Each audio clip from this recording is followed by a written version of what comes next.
Isabella Nunez stepped off the bus that had dropped her off in the small coastal town of Carmelo, where she had grown up. She never imagined she would return to this place, especially for this reason. It had been years since she left to study in another city, and the reason for her return was one she would have preferred to avoid: her father's funeral. The mild weather and the smell of the sea were familiar, but they brought no comfort. A gentle touch on her arm pulled her out of her long chain of thoughts. "Ma'am, are you all right?" asked the bus driver, who had come down to hand her luggage, looking concerned. Nodding, she took her bags. "I'm fine, thank you." Without paying him any more attention, she began walking along the road that led to her father's house, perched on a small hill overlooking the ocean. It wasn't that she wanted to care about her father's death, she simply couldn't help it. He was still the man who had taught her to swim in the calm waters of the bay and taken her on boat trips on weekends. When the call came asking her to return, Isabella felt numb. It took a while before she could pull herself out of that state. As she climbed the hill, a wave of nostalgia washed over her. The house, with its weathered wooden facade and large windows, looked exactly as she had left it, welcoming but filled with memories that now seemed bitter. The swing hanging on the porch swayed gently in the wind, as if it still awaited her, just as it had every afternoon when she would sit there to read. She was surprised it was still intact, given that Laura, her stepmother, liked to modernize everything. Isabella raised her hand to knock on the door when it suddenly opened. Laura, still in her nightgown which hung loosely on her shoulders, had silky hair falling in strands across her face. "Oh, it's you," Laura said, without enthusiasm. Isabella gave her a questioning look. "Were you expecting someone else?" she asked, glancing over Laura's shoulder to see if anyone else was coming, but there was no one. "Don't take it the wrong way." "Come in," Laura said, stepping back to allow Isabella to enter with her bags, but offering no help to someone who had just lost her father. Laura seemed to be enjoying herself. "I finally decided to show up, huh?" Laura commented as she headed toward Carlos's old office, now turned into some sort of living room. "Well, make yourself at home again." Isabella sighed, doing her best to keep her mouth shut. She had done it before, so she could still do it again. As expected, Laura hadn't changed at all. "Where's my room?"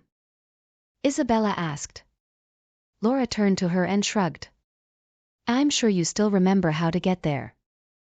Isabella climbed the stairs, carrying her bags to her old room. The sight she found made her jaw drop. The room, which once had a beautiful view of the sea, was now a disaster, filled with Laura's boxes and suitcases, with dust accumulating in every corner. "How could you let my room get like this, Laura?" Isabella asked as soon as she came back downstairs. Laura was in the backyard, enjoying the ocean view while sipping a glass of juice. "You left it like that, not me. Clean it yourself. Maybe if you came home once in a while it wouldn't be this way. But no, you were too busy with your own life." Isabella's anger grew. "No one wanted me here anyway. You made that very clear years ago. You chose to leave, remember? Just like you chose to steal all my father's attention. What's your goal? Tell me now, because now you've managed to have him die," Isabella snapped. Laura's face turned red as the glass of juice fell from her hand. "How dare you? I loved Carlos and I took care of him." "Laugh? You call this love, letting my room rot, not taking care of him? That's not love, Laura, that's neglect. You have no right to judge me. You abandoned us, Isabella. You abandoned your father." Tears filled Isabella's eyes for the first time since she learned of her father's death. "I didn't abandon him. You pushed me away, Laura, you and your perfect facade. I'm sure you got what you wanted. He's dead now." Isabella began to clap, mocking Laura. "You'd better watch what you say, smart girl." "Maybe your mother wouldn't have died," Laura hissed at Isabella before storming out through the back door, heading toward the family's private beach. Only then did Isabella fall to her knees, her head bowed, and began to release the tears she thought she had under control. Different thoughts raced through her mind, making her head ache. Would he have survived if I had been here? Was there something I could have done with my presence? Dad, she whispered, remembering every moment they had spent together. Why did you leave like this? Why, she continued murmuring to herself over and over again. Suddenly she heard someone knocking on the front door. At first she thought she was imagining it, but then it happened again. She wasn't in the mood to get up off the floor and answer the door. As Isabella wiped away her tears, the persistent knocking continued. Hesitant, she stood up and walked to the door. When she opened it, she found herself facing a well-dressed man around 50 years old, wearing a tailored navy blue shirt and holding a leather briefcase in his right hand. Seeing that he looked like someone important, she quickly tried to compose herself before fully opening the door. Good afternoon, you must be Isabella, the man smiled as soon as he saw her. My name is Rafael Oliveira, your father's attorney. May I come in, please? She simply nodded, stepping aside to let him enter. She then closed the door and led him to the living room. She noticed that he was examining the entire house as much as his eyes allowed. I assume Laura isn't home, correct? He finally spoke, and she detected something in his voice, like he didn't want to see her around. She left for the beach not too long ago. Very well, Miss Isabella. I need to discuss your father's inheritance with you and some important matters that require your attention. Are you feeling up to it, or should I come back another time? It's fine, she replied, trying to maintain a composed expression to hide any emotion. I just got here, but as long as it doesn't take too long. Rafael opened his briefcase and pulled out a stack of documents. Isabella, your father's will is quite specific. He left you, he paused, reviewing the documents before continuing, the Beira Rio Clinic, along with all his assets and associated properties. He also left you his investments, securities, and personal belongings. Isabella's eyes widened as Rafael handed her a folder containing the documents. Your father was very clear about his wishes, Isabella. He wanted you to have control and ownership of the clinic, ensuring that his legacy would continue. Her mind was spinning. She hadn't expected anything, given her estrangement from her father. But I don't know if I can manage the clinic, Rafael. I have no experience, I just finished medical school. Rafael nodded understandingly. Your father believed in you, Isabella. He left detailed instructions and a capable team to support you. Despite Rafael's encouraging words, Isabella felt overwhelmed. She hadn't even fully processed her father's death, and now she was faced with the daunting task of taking on his legacy. Couldn't I just sell it? Eventually, I'll have to go back to finish some things at school. What if I simply sold it to someone who would make good use of the clinic? If you sell the property, it will be transferred to Laura, your stepmother. Isabella's stomach churned at the thought. She couldn't stand the idea of Laura benefiting from her father's hard work. What are my alternatives? Isabella began considering possibilities to keep the clinic running, knowing she hadn't been there in a long time. You could hire a manager or partner with someone experienced, Rafael suggested. Or you could take some time to learn and grow into the role. However, I would personally advise that you go undercover as an employee first. This caught Isabella's attention. Why do you say that? Before your father passed away, he mentioned that there were some corrupt practices happening at the clinic. But before he could do anything, his heart condition worsened dramatically, leaving the matter unresolved. If you take over as director now, you may not uncover them. Isabella took a deep breath as she processed what the attorney had said. If she decided to go back to her life, Laura would ruin what her father had spent years building. If she stayed, she would have to be extremely careful about what was happening at the clinic. Can I have some time to think about this? Of course. But keep in mind that if you take too long, the clinic will be at risk.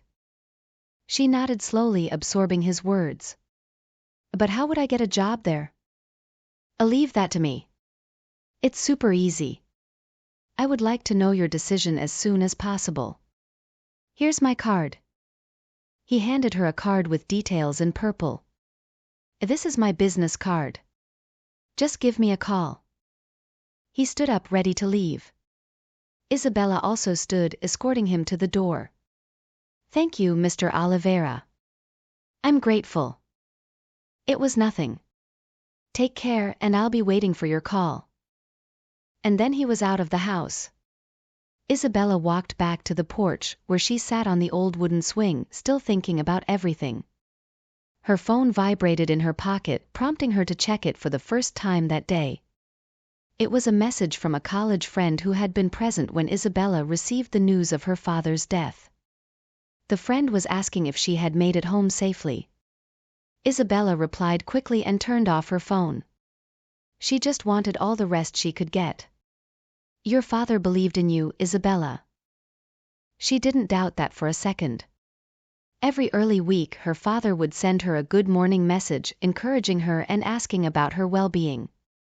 But she rarely responded because she felt unwelcome around him, and Laura made it even worse. The ice cream tub was resting beside her. It wasn't until she picked up the lawyer's business card that she remembered him. Taking a big spoonful of ice cream, she looked at the card a few times before dialing the phone again.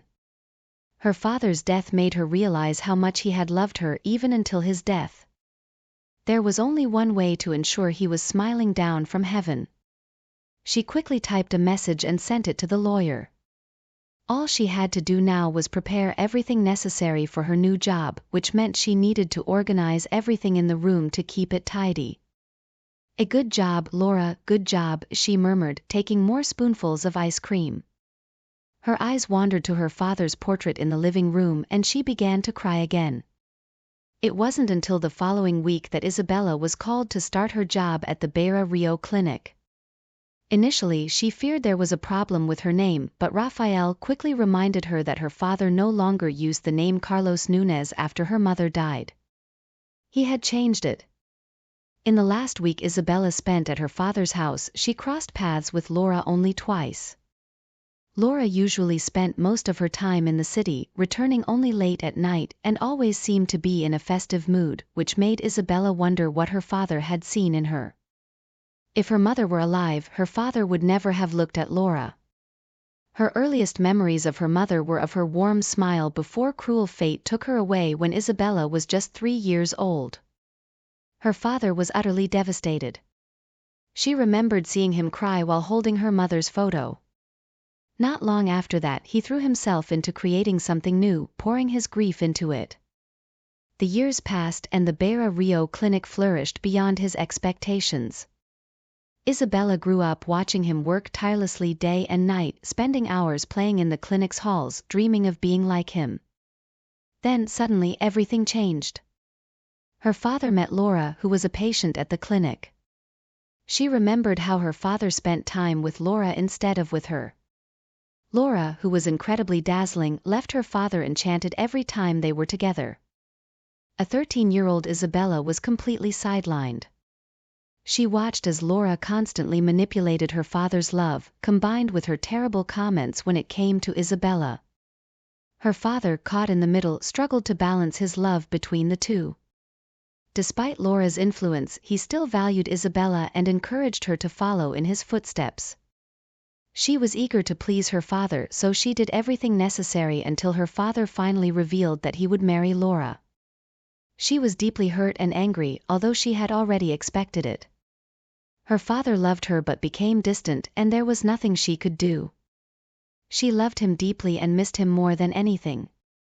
Looking at herself in the mirror, she tried to smile, telling herself that if she started crying now she wouldn't be able to go to work. Her bag, containing her comb, pins, lipstick, and some money, was on the bed. Looking around the room, she smiled as she had worked hard to keep it as it was now. Isabella Nunez said a silent prayer in her heart and left the house to attend the clinic's opening. Upon arriving at the clinic, she was surprised to admire how beautiful it was. The last time she was there, the infrastructure was minimal, but now she was happy and proud of her father. Isabella started as a medical records assistant, learning the procedures and helping where needed. She was assigned to work with a more experienced professional in the field, who taught her how to file and maintain patient records, as well as retrieve files for someone in need. She had never known what other hospital or clinic staff went through. Being at the clinic opened her eyes to see what was really happening in the field. "Hey, Isabella, thanks for those books." "You're an angel," said Alice, one of the nurses, passing by after her shift. "How did you get those books?" "I looked everywhere for them." "No need to thank me. I just had them on hand and your colleague managed to sort everything out," Isabella replied. Alice shrugged. "You worry too much, you know. I can't count how many people you've helped since you got here. Some don't even appreciate it." "It doesn't matter whether they appreciate it or not as long as the problem is solved." "I see you're ready to go. We had many patients today, I'm surprised I'm still standing." "Why are you still here?" "You should have finished your work an hour ago or more," Isabella said. Alice looked at her phone, nodding. "I'm waiting for Livia. I'm supposed to accompany her to the bus stop since it's getting late." "You and Livia again?" "Your friendship is unique, despite her age," Isabella smiled, glancing down the hallway to see if Livia was coming. "I'm off. See you tomorrow." "I've already told you not to wait for me again. Just because I'm in my 60s doesn't mean I can't walk or do other things," Livia scolded as she finished her shift. She was a slender woman with a strong constitution. Her silver hair was cut into a short, curly bob that perfectly suited her heart-shaped face. More often than not, she preferred wearing blouses with floral prints that complemented her skin tone. Isabella slung her bag across her body and turned her attention back to Livia. "You can't tell me what to do, Mom. Let's go. You act just like my grandson. If it were up to me, I'd stay in that house, wrapped in blankets, doing nothing all day. I'd much rather do that. Being a janitor is stressful enough." They left the clinic together, turning left onto the street. "That's why you have back pain all the time." "Life wasn't always like this, Isabella. I used to be a nurse at the clinic and everything was going well, but the owner passed away," Olivia explained. Isabella looked at her with curiosity written all over her face. "How did that affect you? You know Ricardo, right?" Isabella nodded enthusiastically. She knew Ricardo very well because he was eager to point out all her mistakes. Lately, he's become the chief medical officer and he made me choose between leaving my job as a nurse at the clinic or becoming a janitor." "Why on earth did he do that?" Isabella stopped, indignant at what Livia had said. "That's not right." Livia placed a hand on Isabella's arm. "It's nothing, dear. Just let it go." Isabella closed her eyes and took a deep breath. "I can go to the bus stop alone now." "You can go." Isabella did as Livia said, but she couldn't stop thinking about how unfairly Livia had been treated. Weeks passed quickly and Isabella managed to settle in very well.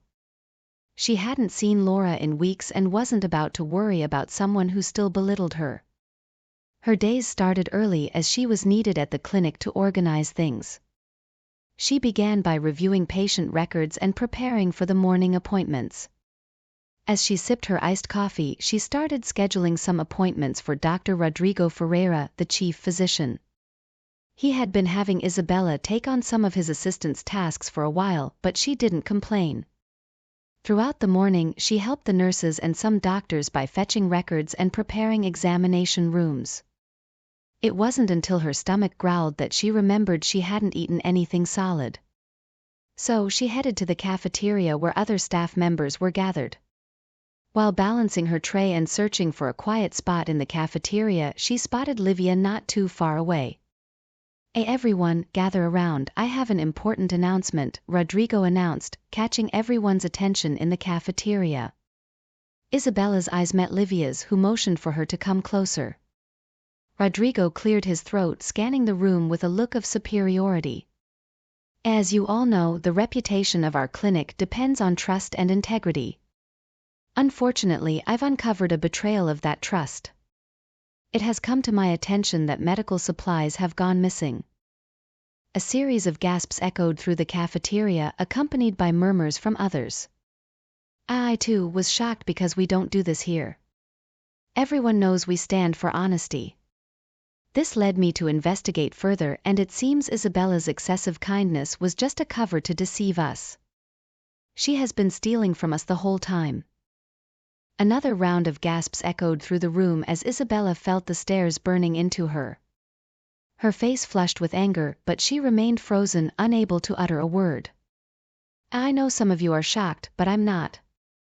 I've always found her overly friendly behavior suspicious, always trying to win attention, Rodrigo continued, looking around the room with a smug smile.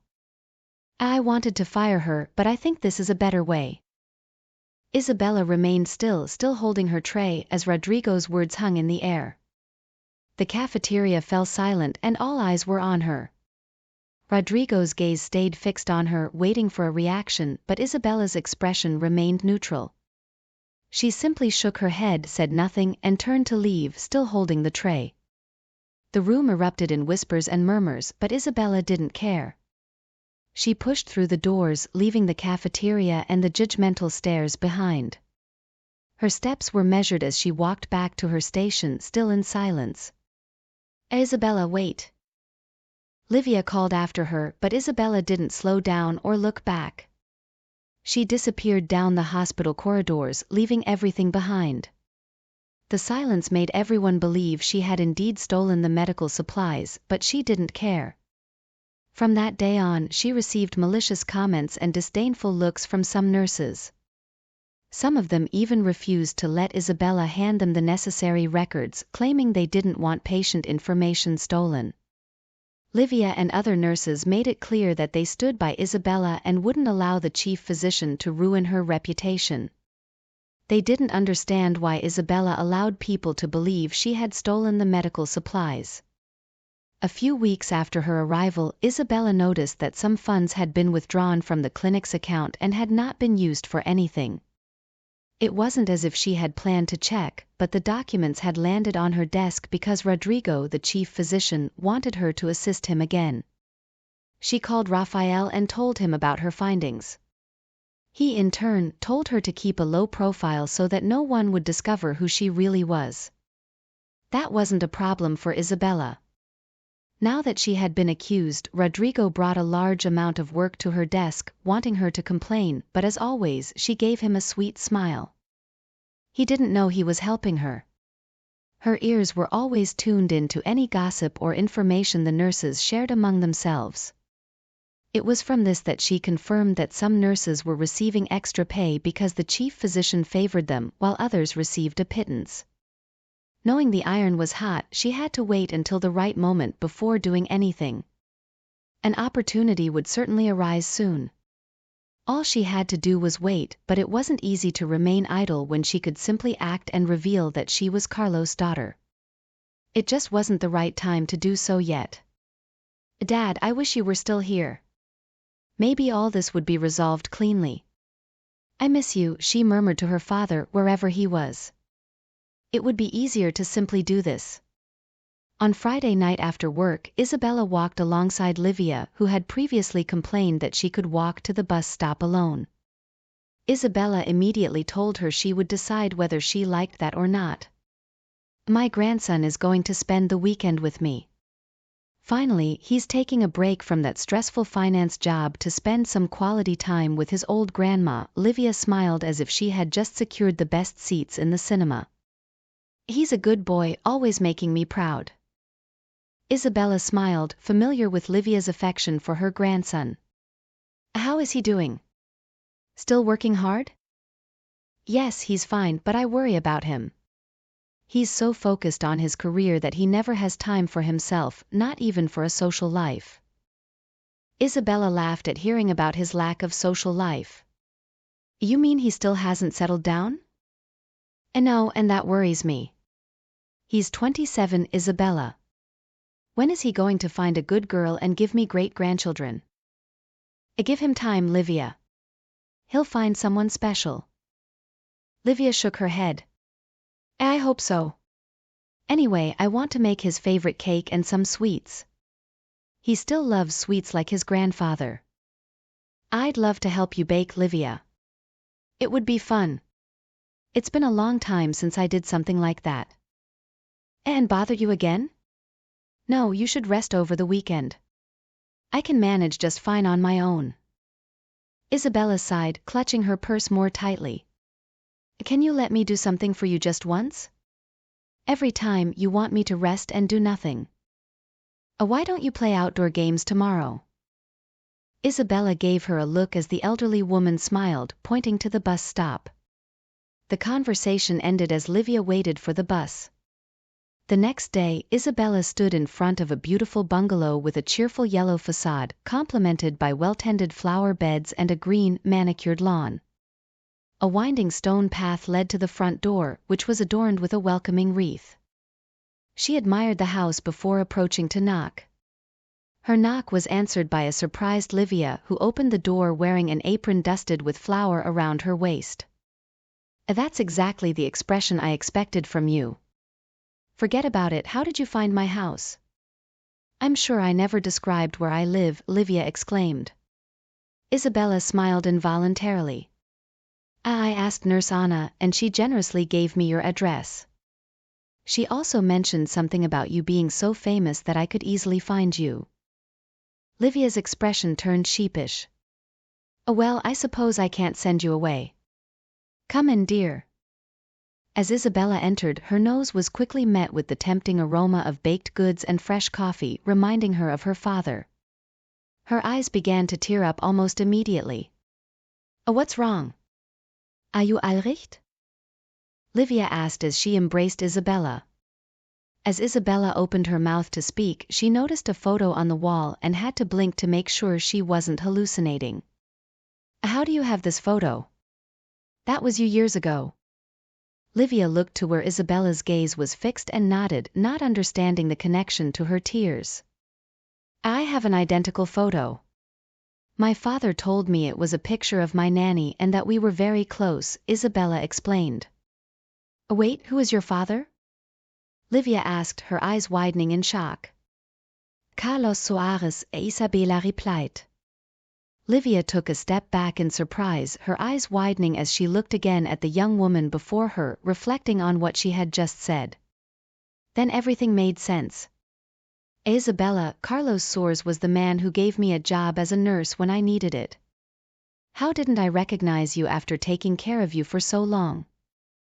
Livia began to cry again as she walked over to Livia and hugged her tightly. I didn't recognize you either. Oh my dear, I'm so sorry for his passing. I'm so sorry, Livia whispered in her ear as Isabella continued to cry. They stayed like that for a while before Isabella released the embrace. Your father was like a son to me. I lost mine in an accident years ago, but your father filled that void until his death.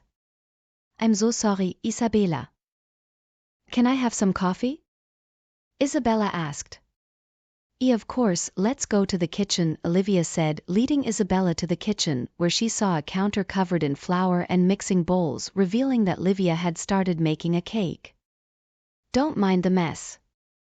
I'm making his favorite chocolate cake and some sugar cookies, Livia said, serving some coffee in a pink cup and gently placing it in Isabella's hands. Thank you, Livia, Isabella said, taking a sip and sighing dreamily. My father loved fresh coffee every morning. He made it himself. It was only when I got older that he let me have some. He was always like that, I remember. But tell me, your father owns the clinic. Why are you working as a medical records assistant? You should be taking over. I remember your father telling me you were in medical school, Livia said. Isabella took another sip of coffee, letting it swirl in her mouth before swallowing. I can't take over until I find out who's behind the fraudulent activities at the clinic. So that's why you decided to join as an employee and see for yourself? Livia asked. Isabella nodded, about to speak when they heard a knock on the door. Livia quickly excused herself and suddenly a man's voice echoed through the room, indicating that her grandson had arrived. Making sure she was presentable, Isabella walked into the living room and found them embracing. When they parted, the man straightened up and their eyes met. "Hi, you must be Isabella. She hasn't stopped talking about you lately." "Forgive my manners, I'm Gabriel," he said, extending his hand for a handshake. Isabella accepted it, but what she didn't expect was how handsome Gabriel was. His handshake alone made her insides melt. Isabella hadn't planned on spending the weekend with Livia's grandson, Gabriel, but that's exactly what happened. He took her to an amusement park on Sunday, and afterward they returned to Livia's house for a quick lunch. For a moment she wished the weekend could last longer. She couldn't remember the last time she laughed so much, even before her father's death. However, the next day arrived quickly, leaving her wanting more of the weekend, but she had to face reality. She was already at her desk at the usual time, with her iced coffee, organizing some files when two nurses greeted her and then stood by her desk. "I told you she was his girlfriend, but you didn't believe me. Did you see the clothes she was wearing? They must have cost a fortune," the first nurse giggled like a schoolgirl. "They were practically all over each other not long ago, and it's still so early. I think her name is Laura or something like that. It's none of my business though. I don't want to get in trouble with him," the first nurse sighed, looking toward the clinic's entrance. "Let's see if they're still there." As they headed toward the entrance, Isabella also grew curious about Rodrigo's girlfriend. Seeing that she could take a quick peek and return, she made her way to the entrance. She hadn't reached it yet when her legs froze in place. There was Laura, her late father's wife, and her stepmother, kissing the chief physician, Dr. Rodrigo Ferreira, on the lips. Rodrigo held her so tightly as if he couldn't let her go. Her legs became so weak that she didn't trust them to carry her back to her desk. If they were that intimate, it meant this had been going on for a long time, even before her father's death. Laura hadn't been home for weeks, which meant she was definitely staying at Rodrigo's place. She closed her eyes for a moment and then returned to her desk. Something had to be done. She thought long and hard about what to do, but nothing significant came to mind. If she confronted Rodrigo privately, he would do anything to silence her and probably pin more accusations against her. There were certain things she had also noticed about the activities happening at the clinic. Her position allowed her to review patient records, and she had noticed some overcharges for unnecessary procedures. She once had the opportunity to attend a meeting where a new drug was being promoted at the clinic. Only later did she discover that there was a lucrative contract between the clinic and the pharmaceutical company, with incentives for each prescription. This information was not shared with the nurses and some other doctors. Rodrigo was indeed at the center of it all. She recalled when a new nurse was hired to work at the clinic and she observed the nurse struggling to administer a simple medication. At first, she thought it was due to nerves until Livia told her that the nurse was a third cousin of Rodrigo and that the girl clearly lacked experience. Livia had also informed her about a time when there were discrepancies in a patient's record and how the doctor later admitted to altering the records to cover up a medical error, yet he wasn't punished or anything like that. There were things Isabella needed to address as soon as possible. She picked up the phone and quickly sent a message to Rafael asking for his advice. He was one of the few people she could trust because her father trusted him deeply. "Are you okay? I noticed you were distracted a moment ago," one of the nurses asked as she passed by Isabella. Isabella smiled, feeling her heart warm at the realization that there were still people who cared about her. "I'm fine, thank you," she replied. The nurse nodded and went on her way. Since the incident in the cafeteria, some nurses had given her the cold shoulder, while others checked on her from time to time. It seemed they knew she hadn't done what she was accused of. She continued with her daily activities, making sure she had the correct reports and files. It was lunchtime when her phone vibrated in her pocket. Upon checking, she saw that Rafael had sent a message saying he would be at the clinic soon. According to him, almost all the staff knew him as Carlos's lawyer and also as the person responsible for anything involving the law and the courts. His presence was crucial for what was about to happen. The following minutes passed and she met him at the clinic's entrance. You mentioned something about letting everyone know. Do we need to call a meeting or something? The cafeteria is pretty full right now. Let's use that to our advantage. Those who aren't there will get the news in time because there will be plenty of side conversations, Raphael suggested. They made their way to the cafeteria and Isabella could feel all eyes on them. Good afternoon, everyone. May I have your attention, please? Raphael called out, waiting for the room to focus on him. I'm sure many of you know who I am. If you don't, I'm Rafael Oliveira, the attorney for the late Mr. Carlos. I don't want to take up too much of your time, but Mr. Carlos left a will stating that all his properties would be transferred to Miss Isabella. The nearly silent cafeteria became louder than ever due to the shocking news. This can't be possible. Carlos's daughter can't be Isabella, I'm sure of it. Rodrigo, who had been glaring at Isabella and Raphael, stepped forward, his anger palpable. Did you even bother to check his desk after his death? You didn't even send someone to clean out his office. I'm Man Nunez, and the will is here with his handwriting and signature. The room fell silent again, murmurs ceasing as everyone waited to see what would happen next. Rodrigo's eyes narrowed. This can't be true. Carlos would never leave the clinic to her. He looked at Isabella with contempt. You're just a stranger claiming to be his daughter. Anyone could forge a will. I assure you, Rodrigo, this is genuine, Raphael said, showing the will again. Hesitant, he then handed the document to Rodrigo, who examined it closely, scrutinizing every word repeatedly. This could be fake, Rodrigo insisted. Carlos's handwriting was distinctive, I've seen it countless times. This might be a forgery. Stop denying the truth, Raphael said firmly. My father's lawyer verified the will's authenticity. You're just trying to protect your own interests. The room remained silent as everyone awaited Rodrigo's response, his eyes shifting between Isabella and Raphael. He sighed in frustration. His daughter just graduated from medical school. Maybe you should leave and call Laura, she could confirm whether I'm his daughter or not. Rodrigo took a step back, realizing the situation was indeed real. Can we go somewhere more private to discuss this? His voice became more subdued as he approached Isabella. Rodrigo, your actions have compromised patient care and betrayed my father's legacy. You're fired, effective immediately. Rodrigo's charm crumbled, revealing a desperate man. Isabella, please, we can work this out. I'll do anything. I promise to make amends. Anything. Isabella retorted. You've harmed innocent people. You exploited this clinic for personal gain. It's too late for apologies. Rodrigo's face reddened as he realized his charm had run out. You'll regret this, Isabella. I've built relationships, connections, you can't just dismiss me. Wait a minute, Isabella continued. Were the accusations you made against me true or not?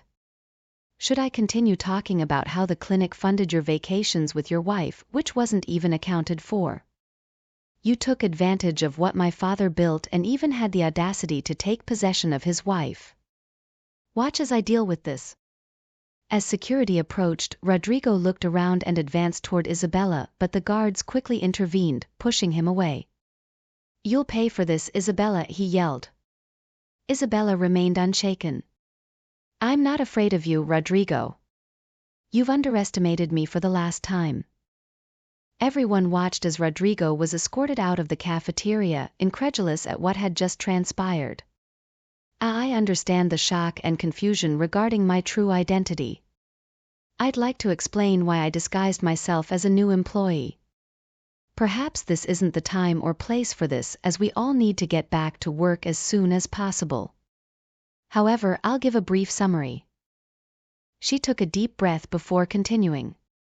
After my father's death, I received the will from Raphael, who explained that I was now responsible for taking over the clinic.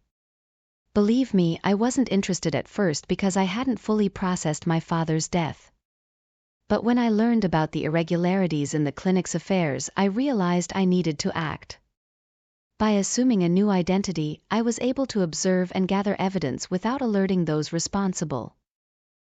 Isabella paused, scanning the room. I was horrified by the corruption, negligence, and exploitation I witnessed. Patients were being harmed, and my father's legacy was being tarnished. I knew I needed to act. Rodrigo's actions, in particular, were alarming. His greed and disregard for patient care forced me to take drastic measures. By working alongside him, I gathered evidence of his misconduct. I understand that some of you might feel deceived or betrayed, but know that my intention was never to manipulate. I sought to protect this clinic, its patients, and my father's dream.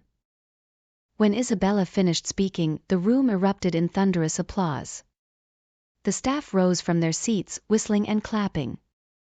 The attention and skepticism quickly gave way to admiration and gratitude. Dr. Alberto, a respected physician, approached Isabella with a radiant smile. Isabella, your courage and determination are admirable. You've saved this clinic from ruin. I'm glad your father made you take control. I look forward to working with you on the clinic's future. One by one, several nurses and doctors congratulated Isabella for her efforts in uncovering the truth. She was quite surprised by the reactions she received. She had expected mixed feelings, but she didn't realize that most of them were aware of what Rodrigo and other doctors had been doing but had been unable to act out of fear. She stood beside Raphael, watching as the cafeteria gradually emptied. I think it went well, didn't it? She glanced at Raphael, who was smiling from ear to ear. Yes, it went well. Let me congratulate you on your appointment as the director of Beira Rio Clinic. This should have happened a long time ago, but it seems it had to be this way. Thank you, Raphael. I couldn't have done it without your help. I won't keep you here.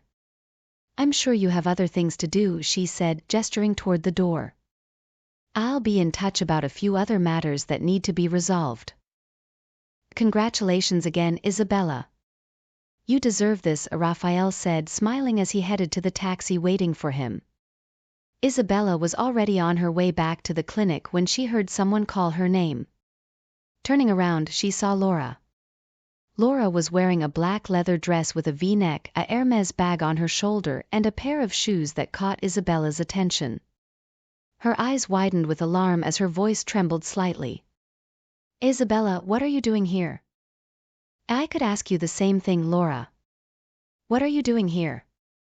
I know you never came to see my father while he was alive. What do you mean? I'm just wondering why you're still here and not in medical school. Isabella smiled and shook her head. If you had visited the house even once, you'd know that I never left. But I see you've been enjoying yourself at Rodrigo's house. That's a cruel accusation. I've known Rodrigo for a long time and I didn't go home because it reminded me too much of Carlos. Save your story for someone else, Laura. Tell me, did you kiss him as if there were no tomorrow? You didn't even have the decency to kiss him in private. I also went through the clinic's financial records and found out he was sending you money from the clinic's funds even before my father fell ill. Laura looked around, placing her hand on her head. That's not what you think. Let me explain. The same thing your boyfriend tried to do earlier, Isabella interrupted. Not that I'm interested in any way. Laura, I'm sure you came to see him. You should call him because he no longer works here. Laura suddenly moved closer to Isabella, holding her hands. What do you mean he doesn't work here? He's the chief doctor of this clinic, isn't he? Laura, my father left the clinic to me. I am now the director.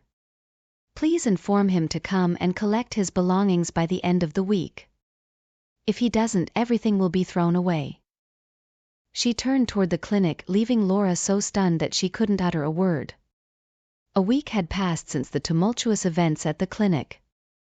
Isabella had successfully ousted Rodrigo and Laura, and a sense of calm had settled over her. She began her executive duties, and after everything had been resolved, she called a meeting the previous weekend. They discussed ways to improve the clinic and the well-being of the staff. Knowing it would be impossible to do everything alone, she also sought advice. The weekend got much better when Gabriel asked if she could have dinner with him. She quickly agreed, knowing it was something she wanted. He gave her several pieces of advice on how to manage the clinic's funds, start a mandatory savings plan for employees, and calculate profits. What impressed her was how he listened to her. He didn't interrupt, instead, he waited until she finished before asking questions.